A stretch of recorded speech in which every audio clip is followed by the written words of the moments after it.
It's Monday, and that so happens to be the day that I like to talk about monsters. I'm Geoff Arbuckle, and this is Monster Mondays, presented to you by Film Seizure. You can catch new episodes of Film Seizure with myself and Jason Oliver on Wednesdays, but Mondays are for me to talk about monster movies. Let's go south of the border for this week's monster movie. Beaks, the movie, is a 1987 Mexican movie by Rene Cardona Jr. While this was written, produced, and directed by Cardona, it was likely meant to appeal to Mexican audiences, but still have a healthy appeal to American TV and cable networks, as well as video stores. In fact, our two primary stars of the movie are Americans. First, we have Christopher Atkins, who gained a fair amount of notice from being in the Blue Lagoon earlier in the decade. And second is Michelle Johnson, who I know from the movie Waxwork in the late 80s, but also had some notoriety as the Lolita-like teenager character from 1984's Blame It on Rio. Cardona is a particularly interesting character. Prior to the mid-60s, he would act in his father's films. Then he decided to do what his father did and begin directing movies. There was a considerable amount of cooperation between Mexican, Spanish, and Italian production companies, and it helped Cardona get into a lot of exploitation and genre films. Much like many directors from Spain and Italy, he'd dabble across several genres like disaster films, horror, science fiction, straight-out exploitation kind of action or thriller movies. And he even made a drama sensationalizing the events of the Jonestown Massacre called Guyana, Crime of the Century. But it was a slightly different tale with altered characters playing as parallels with Jim Jones and the others involved.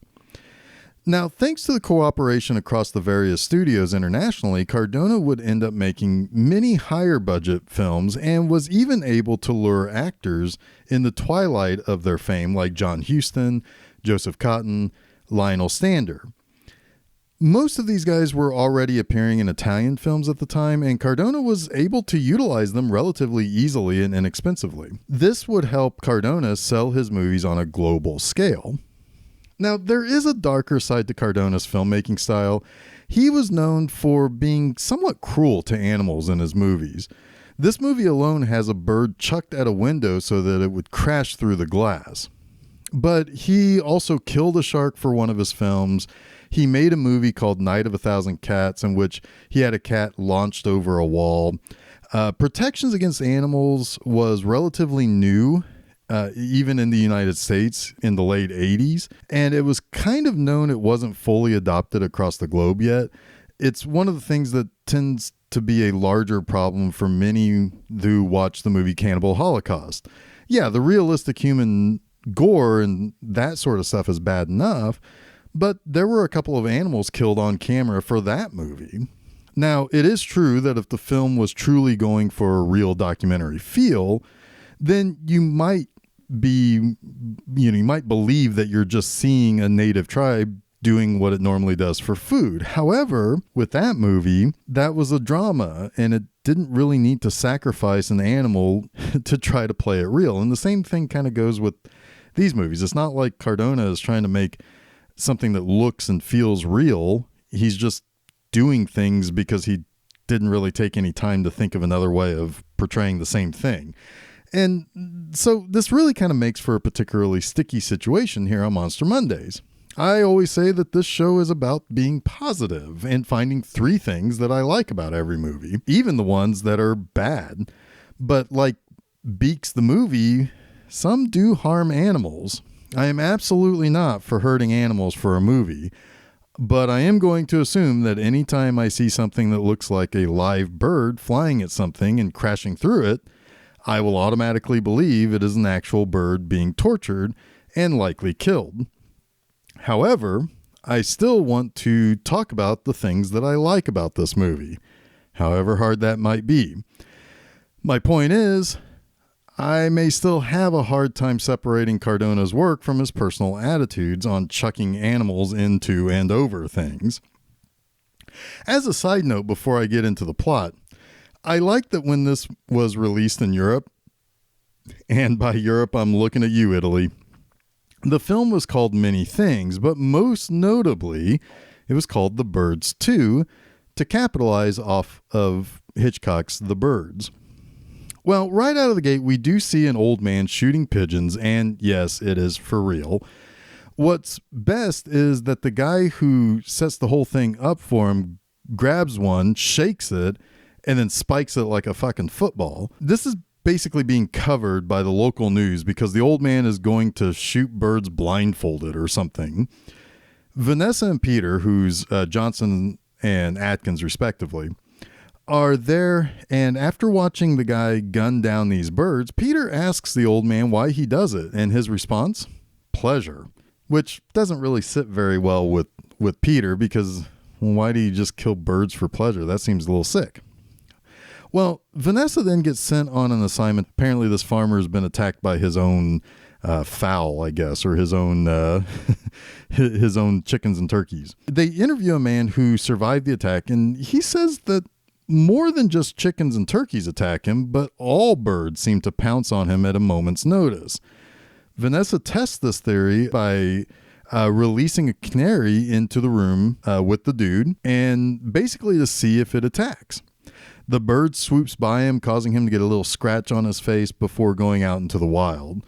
Elsewhere, another old man goes out into the balcony and a hawk flies right at him and plucks his goddamn eyeball out of his head. Not only that, but birds are congregating over an airport, causing accidents and crashes to occur. Now, the old man who got his eye plucked out contacts Vanessa and Peter about his being attacked. He says that he's been a hunter for all of his life, and his study shows all of the skulls of the previous kills on his wall. He says he feels like he is now the prey, and the birds are amassing and getting prepared for a war with mankind.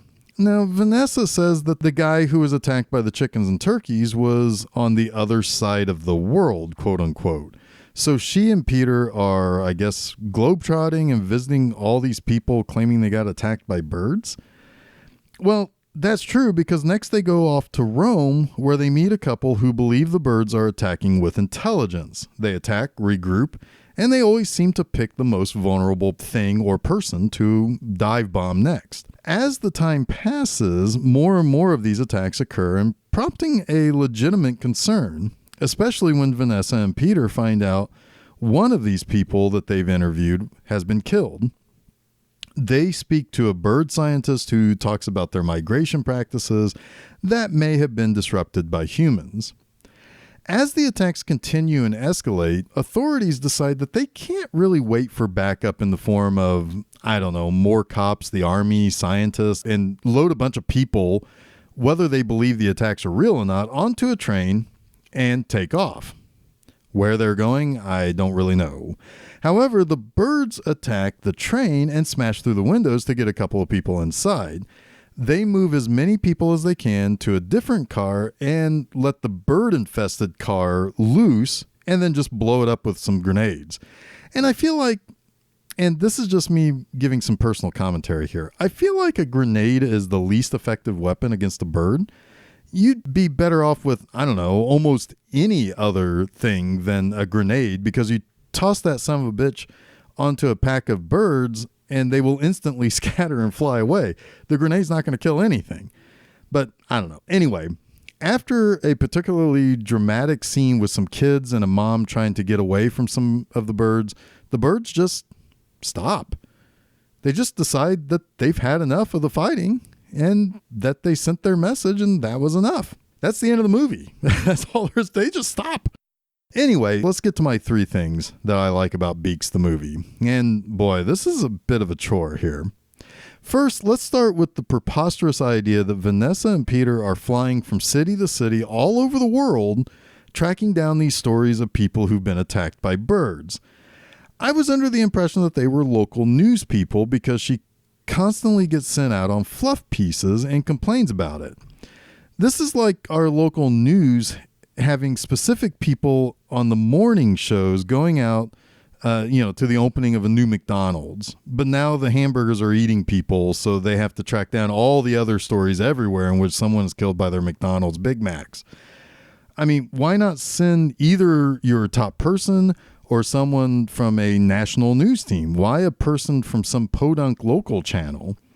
This would only make sense in a when nature attacks exploitation movie, and it just absolutely kills me. Next, I do kind of like the scenes in which the birds attack, and yes, it's because they are pretty goofy. Birds are typically shot in slow motion to make them seem more threatening as they flock towards their targets. But then there are moments like when a family is visiting a park in Puerto Rico and they get swamped by pigeons. It was absolutely real, with these 2 adults and 2 little kids being swarmed by maybe 100 birds. And it was a cool scene and looked really dangerous for the actors. And the guy who got scraped by the canary early on in the film gets attacked with his wife. And it's a pretty awesome setup where the birds learn how to knock on doors to get people to open the door. And then they come flying in en masse. It's kind of like these birds aren't just learning to kill. They're also learning pranks like Ding Dong Ditch. My third thing I like about this movie is going to take a minute to really describe for you to get the full effect of the experience that is Beaks the movie. I watch a lot of Italian films. They are at times artfully made and others completely and totally inexplicable. Also, one of the very best terrible movies of all time is Birdemic. It's this film made by a Vietnamese guy who moved to America to become a movie maker man. And he came with ideas about how we are the worst thing since unsliced bread to inhabit the planet. And the birds have had enough of our bullshit until they don't have a problem anymore and just leave. Birdemic is most definitely trying to tell an environmentally friendly story, but falls flat on its face. And it's not even an Italian movie. Okay, so combine a Mexican filmmaker who's working with Spanish companies to make an Italian movie. Then realize that this is the first Birdemic. This is the Italian Birdemic made 25 years before the movie that it was ripping off. Now, it could be that that movie was ripped off by Birdemic, but that's not the case. Both of these movies are trying to be like Hitchcock's The Birds and failing horribly. Beaks tries to take itself deadly seriously with this melodramatic and exciting music, but it also acts like a TV movie. But it can't be that either because it wants to show boobs. And boobs of our lead actress, Michelle Johnson, but it can't do that cleverly either because she doesn't do topless. So it's obviously a body double inserted in awkwardly. So Beaks ultimately is just a collection of scenes. There are really only 2 main characters, but there's this whole community feel to it to where people keep getting attacked and we watch each of the long scenes of the attacks. We don't know these people, but we get to see their ghastly murder by bird every damn time. It's like you have these 2 main characters, but there isn't enough for them to do, so we have to cram in all this other stuff with these people and these other characters that we know nothing about other than they're going to die by pigeon. And much like Birdemic, it takes itself so seriously, but then is kind of advertised as a funny movie. There's a release of Beaks that highlights how funny this movie is, but it really isn't, other than how, utterly silly all of this is. However, there is this stupid charm to this movie that I can almost definitely appreciate. This is a movie that I'm never sorry that I've seen because, like Birdemic, it wants to be serious, but it just can't. It just can't. There's no real good ideas behind it. It's incapable of being serious and smart. And God damn it, I love that. That wraps up this week's Monster Mondays. Until next week, I'll see you later. And don't forget to check out new episodes of Film Seizure every Wednesday and a new installment of Monster Mondays each Monday on filmseizure.com, as well as places where fine podcasts are found like SoundCloud, Apple Podcasts, Google Podcasts, Stitcher, TuneIn, and Spotify. You can also check out new posts at my website, bmovieanima.com, each and every Friday.